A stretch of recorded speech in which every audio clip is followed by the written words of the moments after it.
এই দেখুন ট্রাম, রীতিমতো সুসজ্জিত ট্রাম, রং বেরঙে সাজানো ট্রাম। গতকাল বিকেলবেলা ধর্মতলায় দাঁড়িয়েছিলাম বাস ধরবার জন্যে। লেনিন সরণির ঠিক মুখটায় সামনের দিকেই ছিল চৌরঙ্গী হোটেল।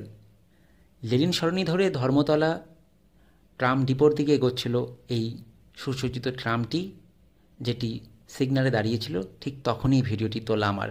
আপনারা কেউ দেখেছেন এই সুসজ্জিত ট্রাম? এই দেখুন ট্রাম, রীতিমতো সুসজ্জিত ট্রাম, রং বেরঙে সাজানো ট্রাম। গতকাল বিকেলবেলা ধর্মতলায় দাঁড়িয়েছিলাম বাস ধরবার জন্যে। লেনিন সরণির ঠিক মুখটায় সামনের দিকেই ছিল চৌরঙ্গী হোটেল। লেনিন সরণি ধরে ধর্মতলা ট্রাম ডিপোর দিকে এগোচ্ছিল এই সুসজ্জিত ট্রামটি, যেটি সিগন্যালে দাঁড়িয়েছিল। ঠিক তখনই ভিডিওটি তোলা আমার। আপনারা কেউ দেখেছেন এই সুসজ্জিত ট্রাম?